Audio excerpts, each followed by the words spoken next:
Puede tomar asiento. Les saludo a todos los que no haya podido saludar, también a los que están ahí a través de, de YouTube, ¿cierto? Y los que van a ver el video también después. Y como todas las clases, ¿cierto? Les recuerdo que el día de mañana se va a subir la prédica que está siendo grabada para, o sea, con lo que está aquí en el apunte, amén. En el apunte, ¿cierto? Destacado en azul lo que yo escribí y en verde lo que es parte del estudio en sí mismo. Amén. Entonces vamos a comenzar. ¿Alguien ahí que me quiera ayudar?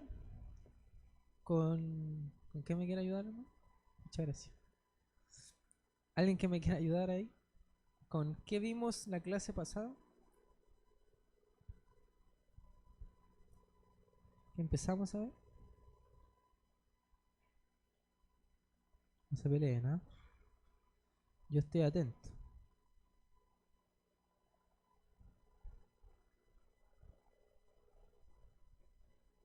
¿Nadie vino a la clase pasada? ¿Qué pasó, hermano? ¿Cómo no se acuerda? El espíritu de esperanza. De eso empezamos a hablar, ¿cierto? Y dentro de todas esas, o de las cosas que hablamos, ¿cierto? Pasamos un poco por encima, ¿cierto? De lo que vamos a hablar en la clase que viene, que es la escatología, ¿cierto? Pero lo principal o lo esencial de la clase anterior fue justamente el Espíritu Santo.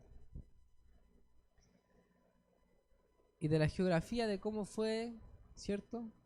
Desarrollándose el cristianismo a través del tiempo, ¿cierto? Hablando geográficamente. Amén.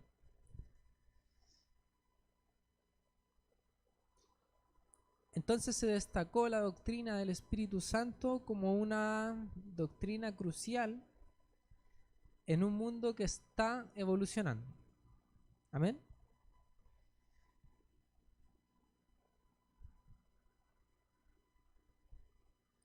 Y uno de los énfasis que hablamos fue la adaptación del cristianismo, ¿cierto? Y cómo esa adaptación, la adaptación del cristianismo, necesitaba o necesita estar guiada por el Espíritu Santo, ¿cierto?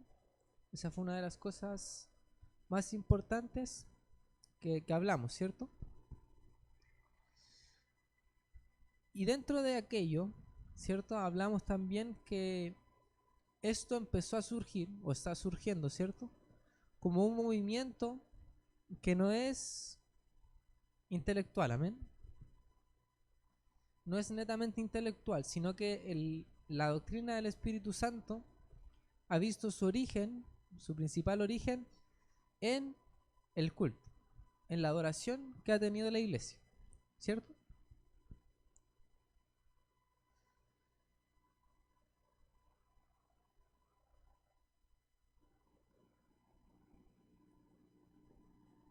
Entonces la conclusión de la clase pasada, ¿cierto? Era que los cristianos deben abordar los cambios con dirección divina y sabiduría a través del Espíritu Santo.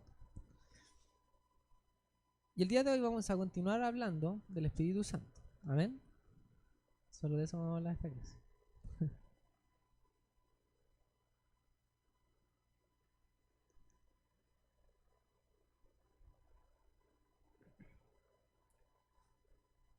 ¿Qué pasa? El resultado, el resultado es que existe un creciente interés en el Espíritu Santo. Al menos por tres razones. Primera, el Espíritu Santo es importante por su función como el poder que conecta a los creyentes con los principales acontecimientos del Evangelio, y porque así hace que esos acontecimientos cobren vida y pertinencia en una cultura diferente.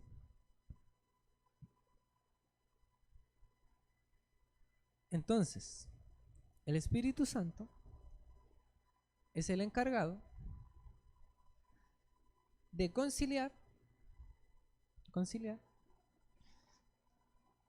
todas nuestras diferencias. ¿Amén? ¿Qué quiero decir con eso? El Espíritu Santo es el ente, el ser, ¿cierto? El ser que es capaz de considerar todos los aspectos. ¿Amén? ¿Cuántos creen eso?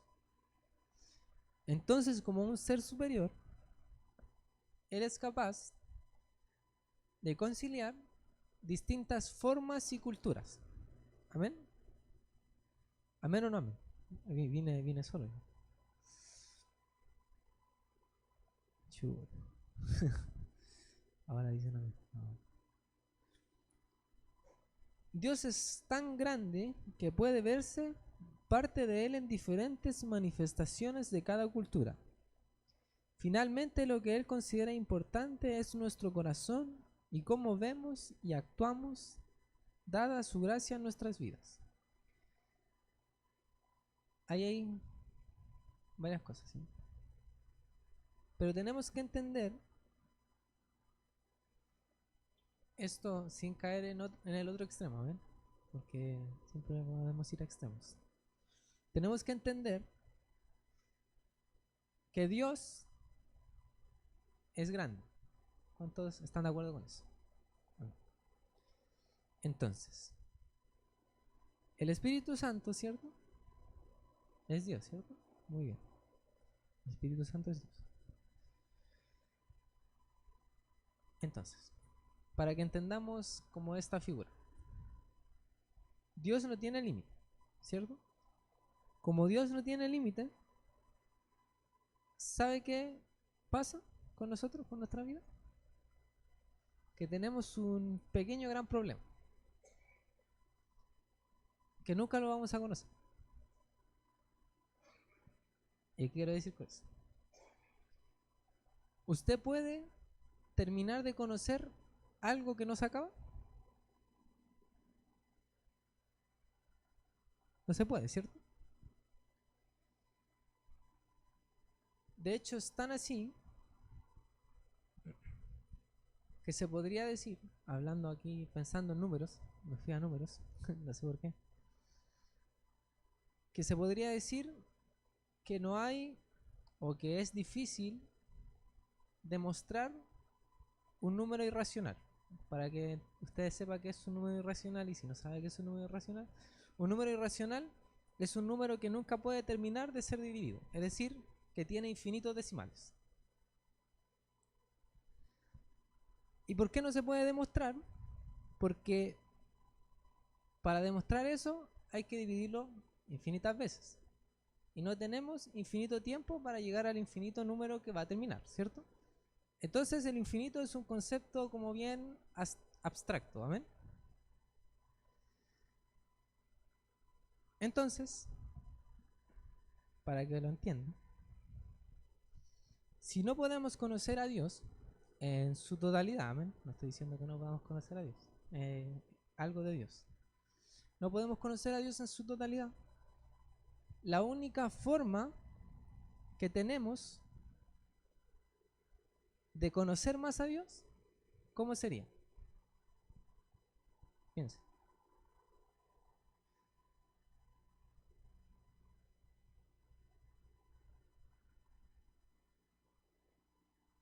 A través del Espíritu Santo, ¿cierto?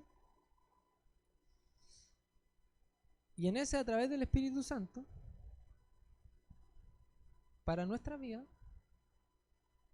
nosotros conceptualmente, para que entienda el por qué nosotros como cristianos no podemos, o normalmente la figura de estar estancados en negativa, ¿cuántos consideran eso? Que estar estancado en negativo. ¿Y sabe por qué pasa eso?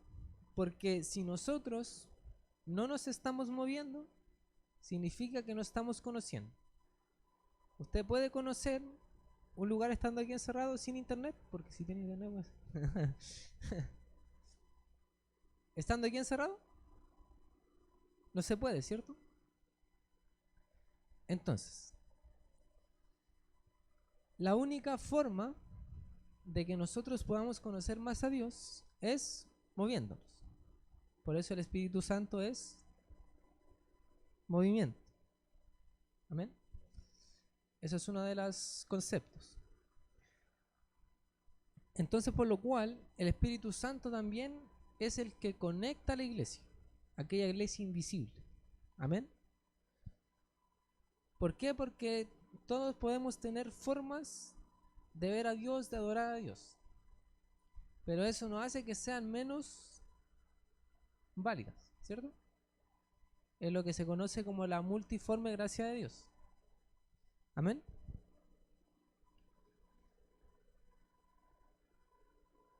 Segunda razón por la cual se ha tenido un creciente interés por el Espíritu Santo.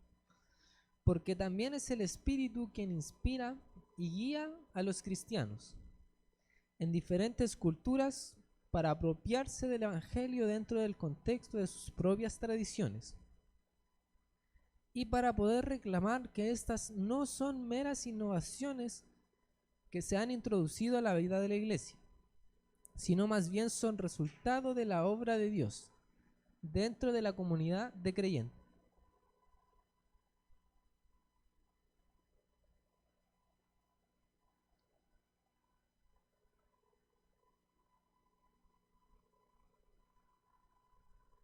Es importante entender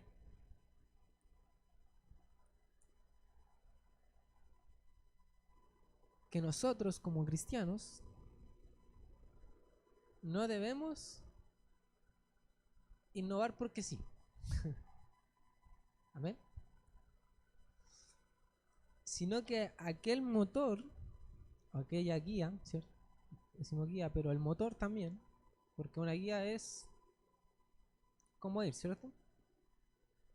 El motor es lo que te lleva. Entonces, nuestro motor y nuestra guía tienen que ser el Espíritu Santo. ¿Y por qué? Porque como guía y motor, ¿cierto? El Espíritu Santo es aquel que está mejor capacitado para realizar innovaciones en la iglesia. ¿Por qué? Porque el Espíritu Santo no va a ir en contra de lo que ya ha sido en su momento. Amén. Eso es como cuando un niño, ¿cierto?, entra al colegio y le empiezan a enseñar algo.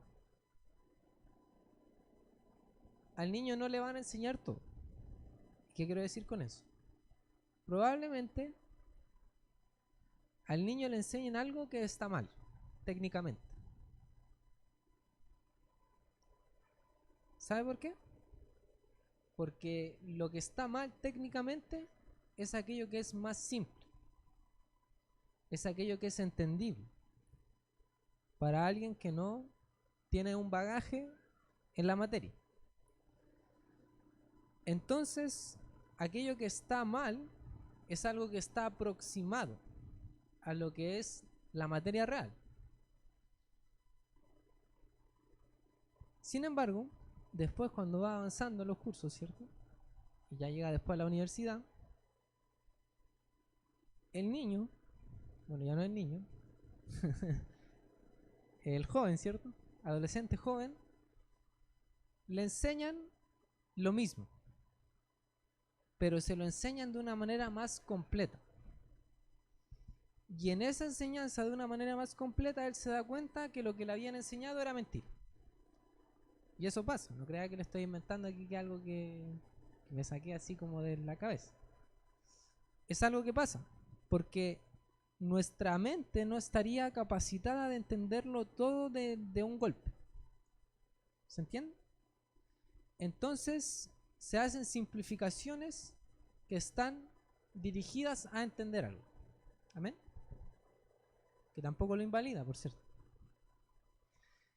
Entonces, el Espíritu Santo, como es, ¿cierto?, sabe todo, Él entiende cómo puede o cómo podemos nosotros realizar esa innovación, no haciendo menos válida la tradición. Amén. Porque a veces pensamos que innovación es un antónimo de la tradición. Quizás etimológicamente así sea, pero en la práctica, en lo que nosotros tenemos que vivir, aquella innovación no tiene que ir en contra de la tradición. Tradición entendida como sana doctrina, amén. Que hay tradición que no es sana doctrina, amén.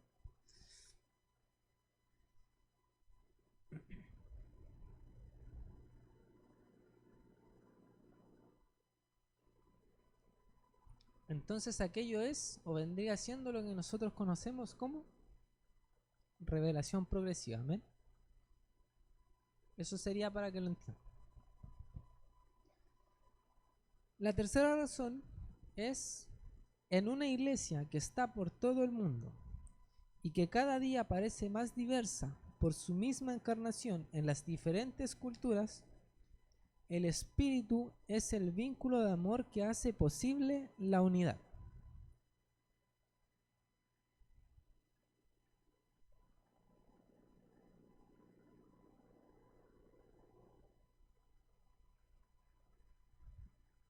Ahí quiero recordar un poco lo que hablamos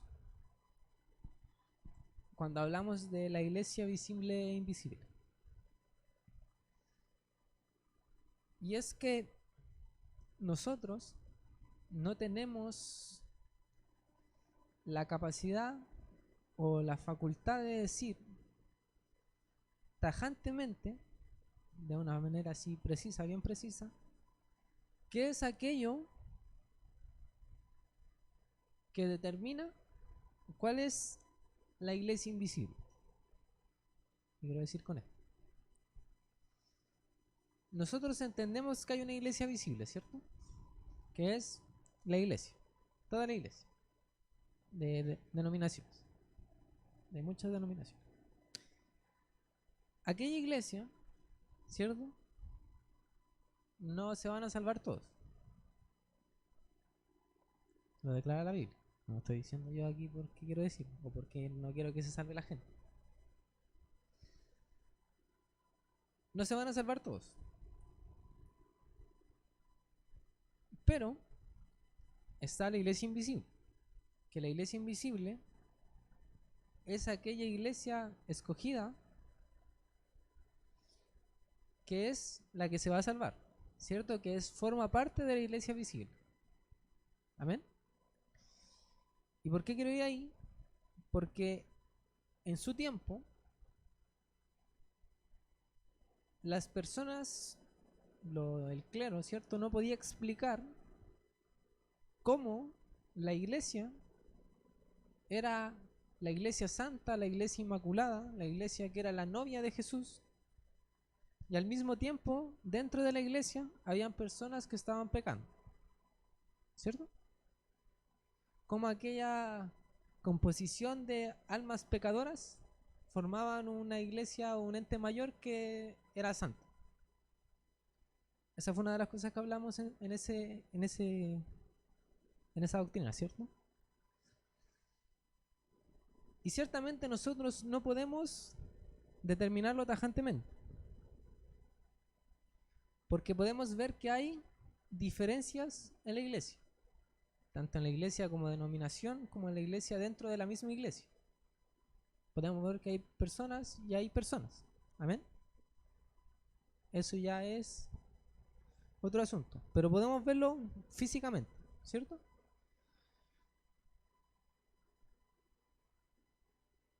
Sin embargo, nosotros, o más bien el Espíritu, porque se ha formado parte central, el Espíritu Santo, de aquella, o sea, de tanto interés, es también por esta razón, que es el Espíritu Santo el que muestra o el que conforma aquella iglesia invisible, aquella iglesia que está llena de amor, porque muchas veces a nosotros se nos es complicado distinguir quién hace las cosas con amor y quién no hace las cosas con amor. Porque yo puedo estar aquí haciendo algo que para usted quizás dice, bueno, él puede ser uno de los salvos. Y quizás yo no lo estoy haciendo obligado. ¿Se entiende? Estoy hablando de mí para no señalar a nadie. ¿Eh? Entonces, terrenalmente es difícil distinguir aquello. Mas es el espíritu el que, como bien dice, es el que conecta a todas esas personas. Amén.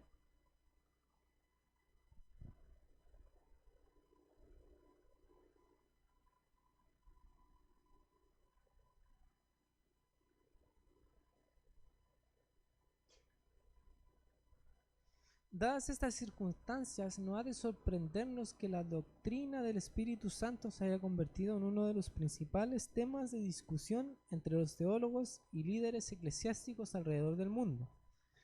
Con frecuencia se ha dicho que la neumatología, o la doctrina sobre el Espíritu Santo, ha sido una idea tardía en la teología cristiana. Es cierto. En los capítulos anteriores, cierto que hablamos, en las doctrinas pasadas, solamente nos hemos encontrado con la doctrina del Espíritu así como por encima, ¿cierto? Una de las veces que hablamos de eso fue cuando hablamos de la doctrina de Dios, donde hablamos de la discusión sobre la divinidad de la segunda persona de la Trinidad. Algunos estuvieron dispuestos a afirmar la divinidad del Hijo, pero no la del Espíritu. Un poco más adelante nos encontramos o hablamos, ¿cierto?, con la controversia respecto al filioque, que lidiaba con la procedencia del Espíritu Santo, pero que en realidad se concentró en la doctrina de la Trinidad y la modificación del credo niceno. Más tarde, al discutir de los sacramentos, volvimos a mencionar el papel del Espíritu Santo en ellos, los sacramentos. Esas breves referencias sirven para probar que con frecuencia la doctrina del Espíritu Santo ha sido relegada a un segundo plano. Siempre ha estado en el trasfondo de la teología cristiana y siempre se ha reconocido, pero muy rara vez se ha convertido en el centro de atención.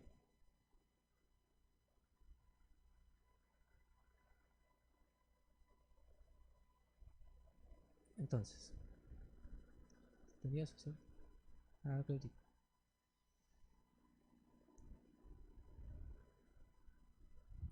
Hay varias razones para explicarlo. Por definición, el Espíritu Santo o el Espíritu de Dios es incontrolable. Sopla libremente y en cualquier dirección que decida hacerlo. Por lo general, en la iglesia temprana, la estructura y las posiciones de liderato se determinaron con base en las señales que daba una persona de haber recibido, de parte del Espíritu, los dones necesarios para realizar una cierta tarea. Por ejemplo, si era enseñar, el don de la enseñanza. Si era presidir, el don de presidir. Y así sucesivamente. Con frecuencia los historiadores se refieren a esta forma de organización como carismática.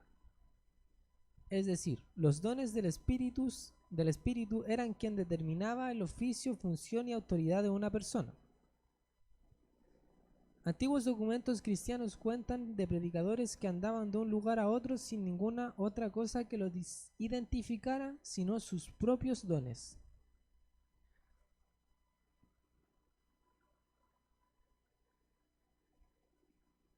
Sin embargo, este liderato carismático también planteó algunos problemas. Los mismos documentos que hablaban sobre los predicadores o profetas ambulantes también señalaron algunos de los problemas inherentes a ese tipo de liderazgo. ¿Cómo saber quién de verdad tenía el don del Espíritu y quién solamente creía tenerlo? O lo que era peor, ¿quién estaba simplemente lucrando con la credulidad de la gente? ¿Me pueden responder?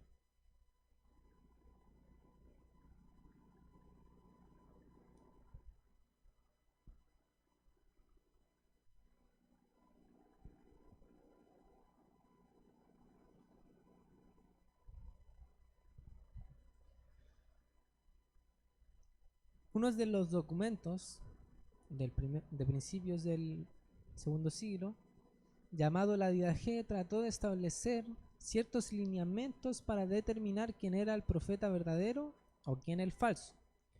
Uno de esos lineamientos establecía que si el profeta pedía que se le diera de comer o permanecía por varios días aprovechándose de la hospitalidad de los creyentes, entonces no era un verdadero profeta.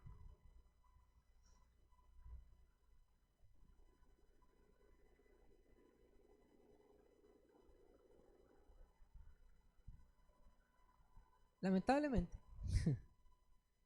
en este aspecto, ¿cierto? Es extremadamente difícil, así de una forma tajante, muy clara, si alguien es movido por el Espíritu Santo o no lo es. Porque de hecho, si una persona, piensen en una persona, ¿pensó en esa persona? Piensen en una persona.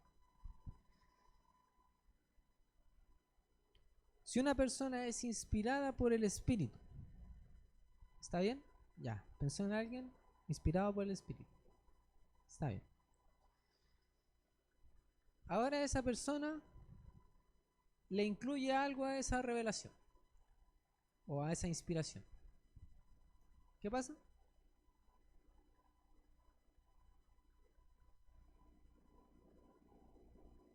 Se corrompe, ¿cierto? O ya deja de estar inspirado en el Espíritu. Entonces, dado eso, es muy difícil decir así como de una manera 100% comprobable, así fácil, quiénes son aquellos realmente inspirados por el Espíritu o que tienen los dones del Espíritu. Y por lo cual se hace o es necesario que la iglesia tome una posición negativa respecto a eso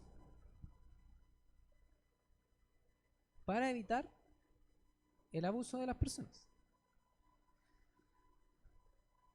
Y ahí me quiero detener, porque en estadística, cuando digo a una materia, ya como que se desanima. No se desanima, es súper fácil de entender. En estadística existe algo que se llama test de hipótesis. No es nada muy difícil. El test de hipótesis se utiliza para determinar qué es aquello que es más probable y qué es aquello que es menos probable.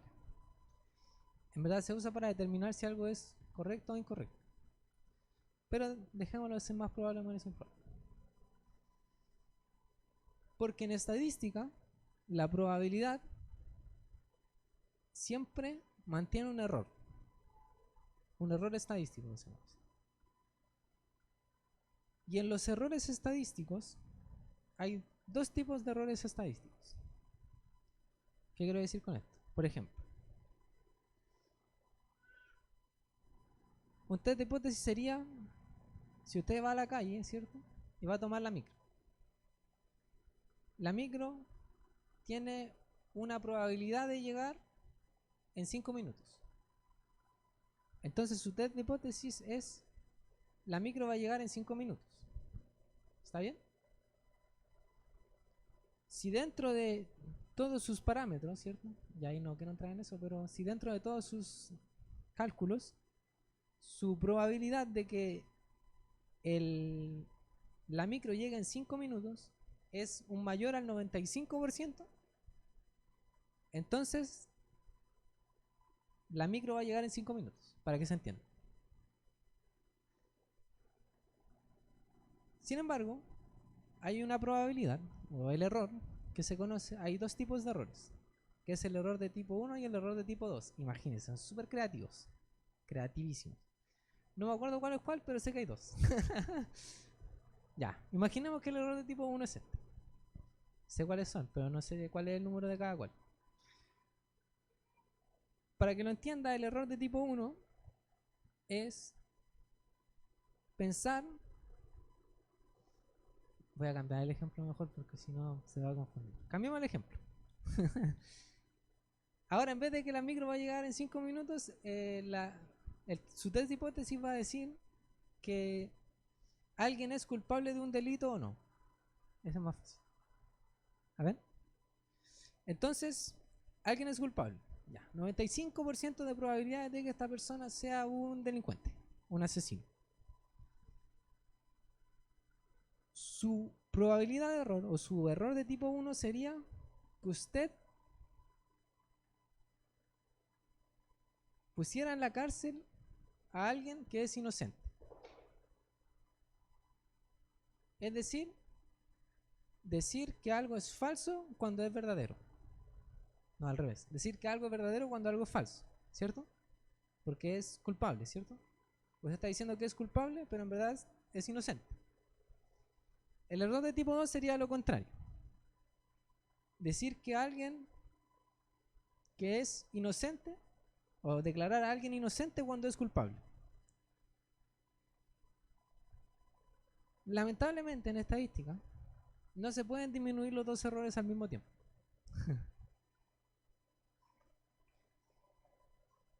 Porque si usted hace más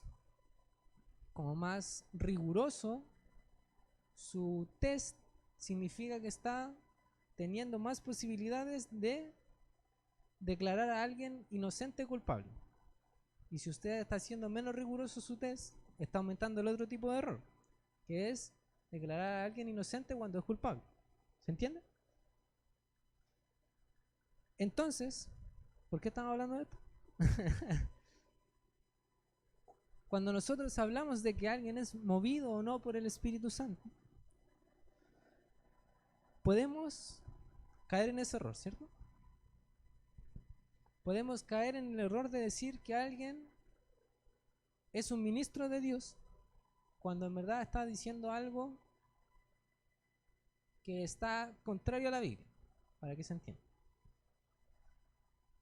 O podemos decir que alguien no está hablando de una manera correcta, ¿cierto? O no está hablando algo de Dios cuando en verdad sí está hablando algo de Dios, ¿cierto? Movido por el Espíritu. ¿Y por qué quise decirles eso? Porque eso es estadística. Amén. Pero hay algo que nosotros tenemos. ¿Qué sería? El Espíritu Santo. Muy bien. El Espíritu Santo se sale de las probabilidades. Se sale de la estadística. ¿Por qué? Porque el Espíritu Santo conoce el juego completo. ¿Qué quiere decir? El Espíritu Santo conoce el corazón de las personas. Esto es como... Voy a ir a otro tema. Quizá a usted le parezca interesante, quizás no. En la vida, cuando uno habla de juego de estrategia, hay dos tipos de juegos de estrategia. También hay dos. Que son los juegos de estrategia abiertos. Es decir, yo conozco las cartas del enemigo. Por ejemplo, el ajedrez. Yo conozco dónde están los monitos del enemigo, ¿cierto? Los peones, todo lo que es del enemigo. Sin embargo, hay otro tipo de juego de estrategia que sería como el póker. Que yo te conozco mis cartas, pero no conozco las cartas que tiene el otro. Ahí, las inteligencias artificiales, ¿cierto? O los robots programados, en los juegos como el ajedrez, siempre le ganan al humano. Siempre le ganan al humano. Porque pueden barajar todas las posibilidades de movimientos. Entonces saben cuál es la jugada más correcta. Sin embargo, en juegos como el póker, las inteligencias artificiales no pueden ganar al humano, aún. Quizás después cierto eso cambie. Porque hay un componente que es más estratégico aún, ¿se entiende? Que es parte del juego.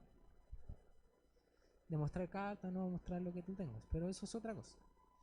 ¿Qué quiero decir con esto? Que el Espíritu Santo se salva de todo eso.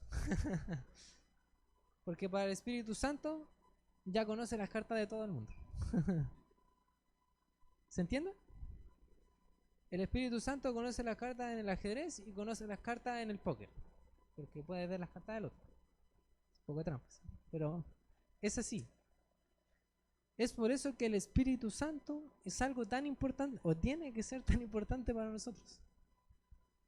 Porque es nuestra forma de evitar que nos engañen. Como quien dice que nos vendan la pomada, ¿cierto? O nos den gato por liebre. ¿Amén?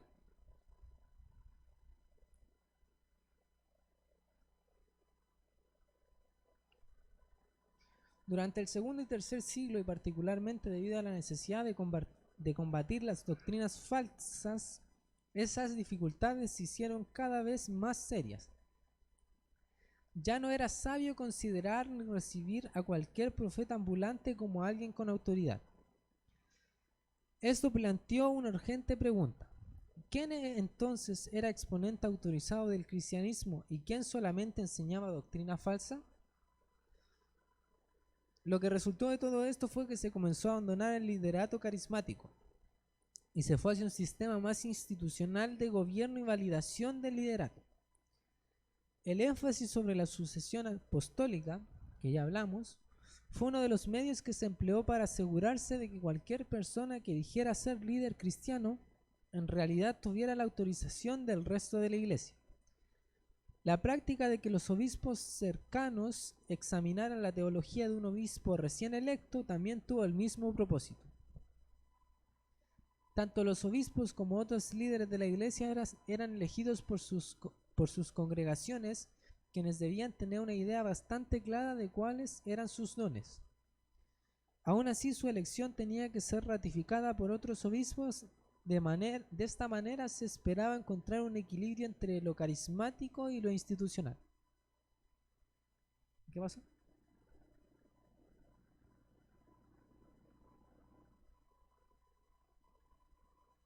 El siglo IV, sin embargo, inclinó la balanza en el sentido institucional.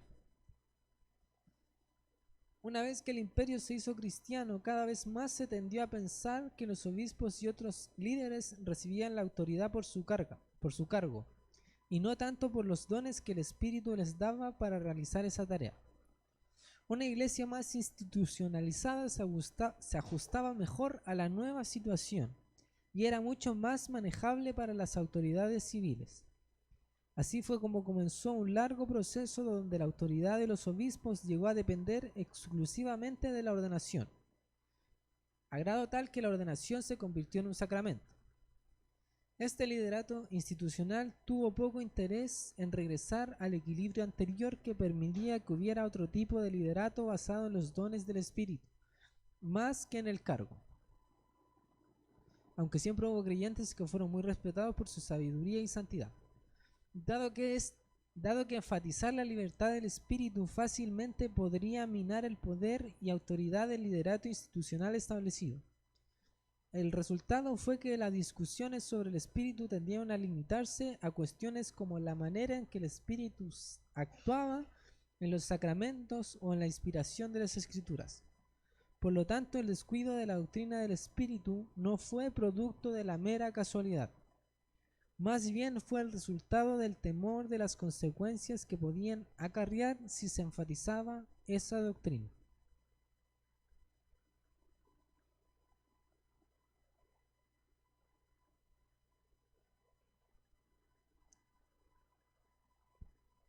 Entonces, la iglesia abandonó su lado carismático.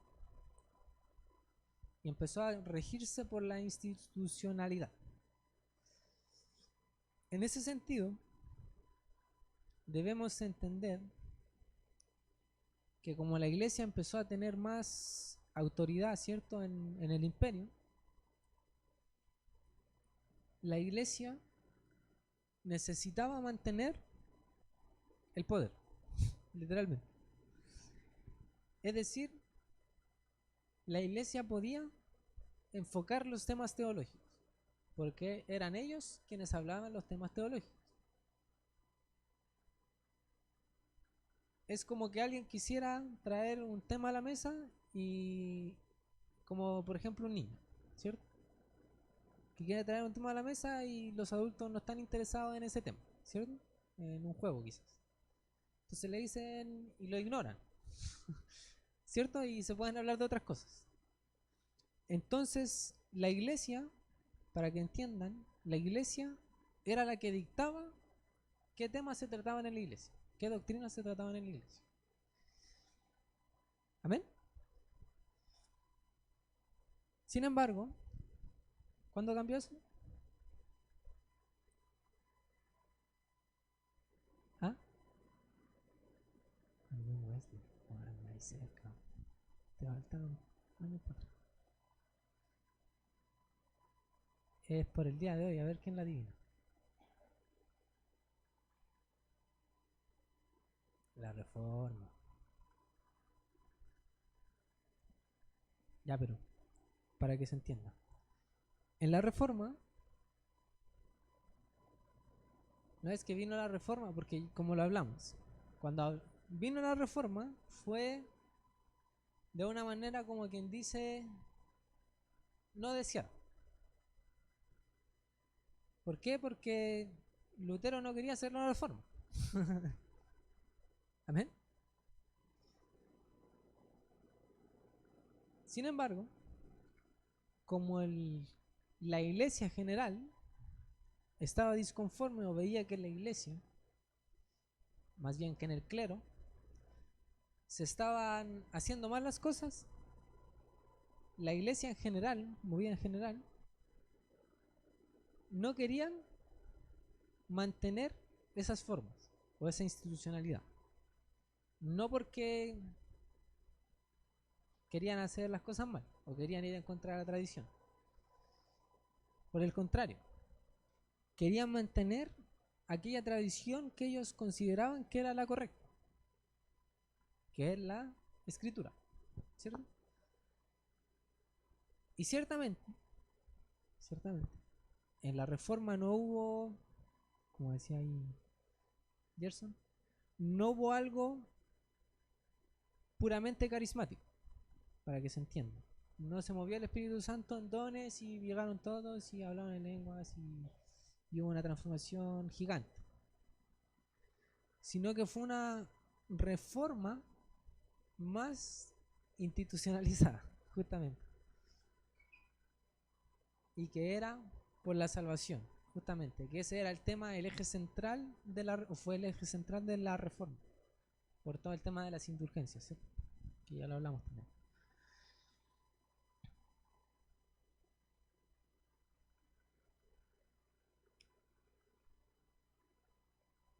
Y con la reforma, la gente empezó a entender la importancia de interpretar correctamente las escrituras. Porque ciertamente hasta ese momento la iglesia no tenía el poder. ¿Qué quiero decir con la iglesia? Lo que no eran parte del clero. ¿Se entiende? ¿Por qué? Porque ellos no podían acceder a la Biblia. No sé si sabía eso. Ellos no podían leer la Biblia, como nosotros la podemos leer hoy en día, sino que ellos la iban a escuchar. Amén.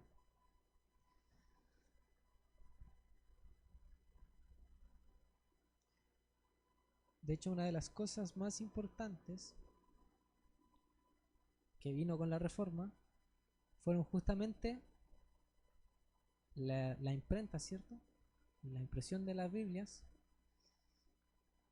y con eso, o incorporado con eso, las traducciones. Amén. Y también incorporado eso, que en verdad fueron los tres ejes importantes de la reforma, hablándolo no espiritualmente, fue la imprenta, perdón, las traducciones, primero las traducciones, después la imprenta, primero esas traducciones, y la alfabetización. Amén. Alfabetización porque tenían que leer. ¿Se entiende? Entonces cuando digamos, se abrió la Biblia, o se facilitó la Biblia a todo el mundo, vino la reforma. O junto con eso, amén. Entonces,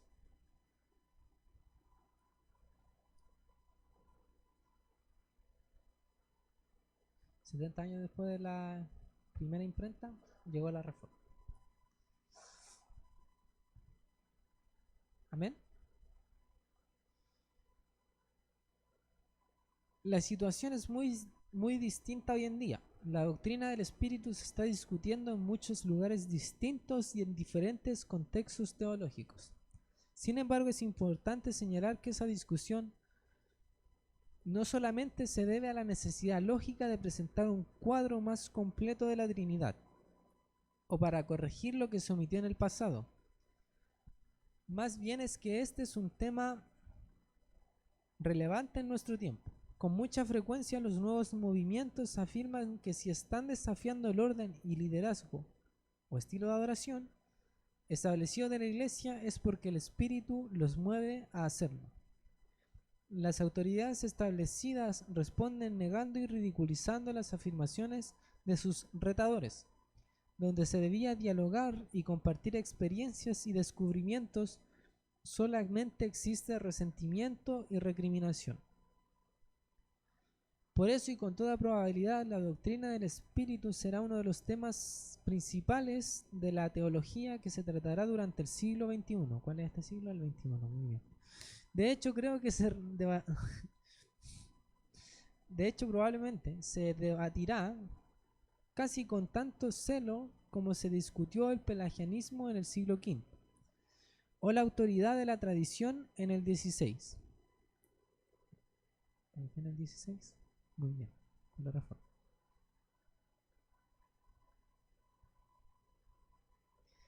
En el debate contemporáneo, la aspereza será inevitable.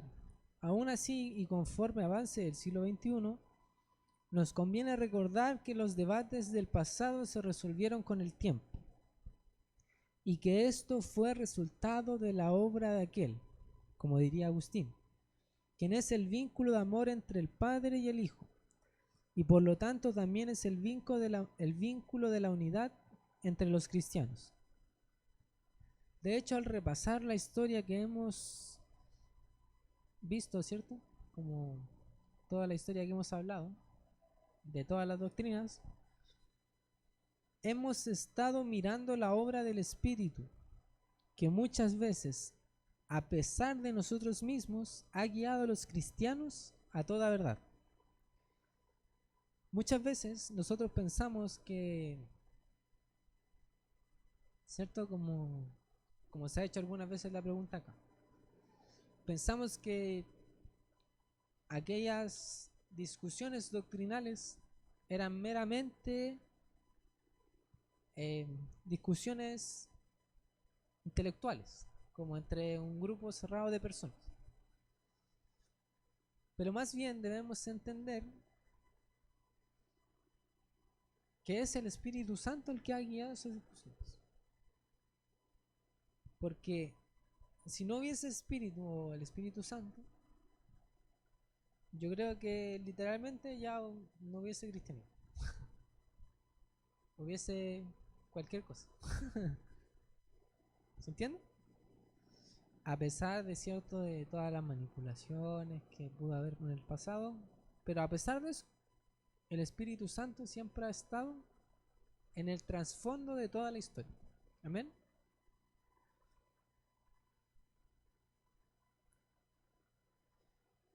Así pues, existe la paradoja tragedia y esperanza en nuestras luchas y debates sobre el Espíritu Santo consiste en que frecuentemente estamos discutiendo sobre el Espíritu, quien es el vínculo de nuestra unidad, pero que al final llegaremos a la verdad y la unidad no necesariamente por el poder de nuestros argumentos o la fuerza de nuestras convicciones, sino por la obra del mismo Espíritu sobre quien ahora discutimos.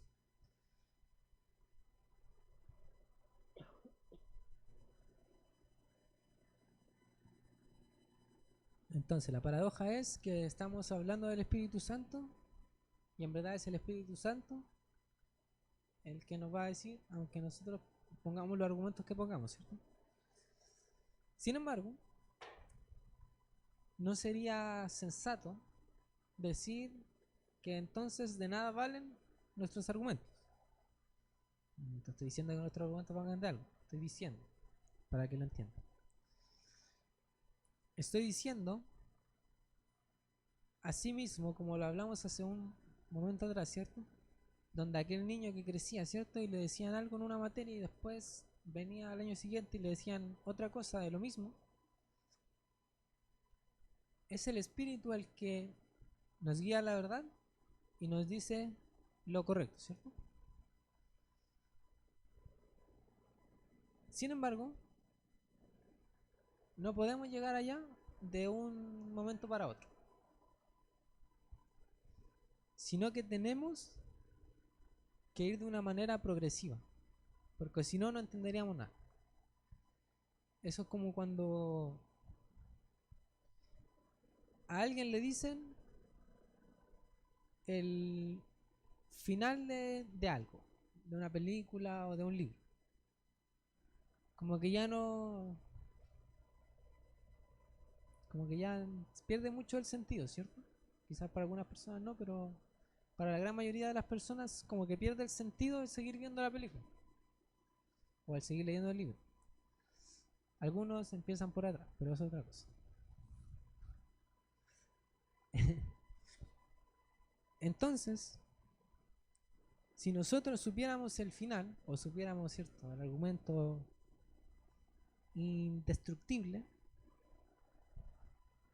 quizás tendríamos la verdad. Quizás tendríamos la verdad. Pero no sabríamos cómo defender la verdad.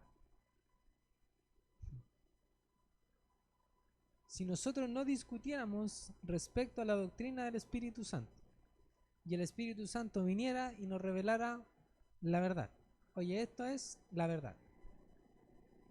¿Cómo usted podría decirle al mundo que esa es la verdad? Le diría, me la reveló el Espíritu. Y el mundo, ¿qué va a decir? A mí no. A mí no. Entonces, el hablar de estas cosas, el tener argumentos, no es negativo, sino que es aquello que va formando el camino. ¿Se entiende? Y es necesario, porque si no, aunque tengamos la verdad, vamos a ir o no vamos a saber defender esa verdad. Amén. Tengo un par de cosas más, pero me las voy a saltar todas, voy a llegar al último.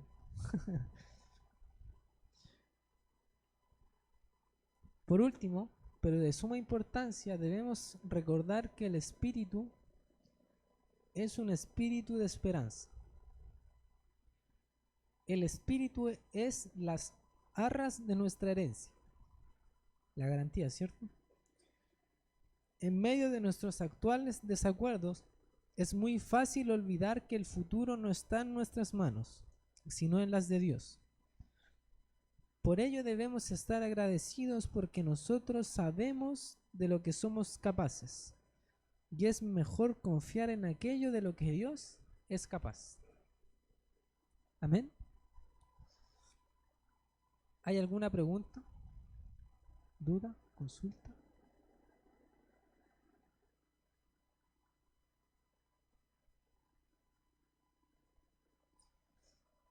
¿No? ¿Sí? ¿No? Pregunten no. No, no estamos cobrando por las preguntas hoy día. La próxima clase vamos a cobrar por las preguntas. No, mentira. Es broma, bro. Sé que igual no iba a preguntar, pero bueno. Nadie más tiene, nadie te pregunta. Nadie más, si nadie ha preguntado. Nadie tiene pregunta. ¿No? Qué triste. Triste. Bueno, póngase ahora. Si no tiene pregunta, ¿qué quieren que les diga?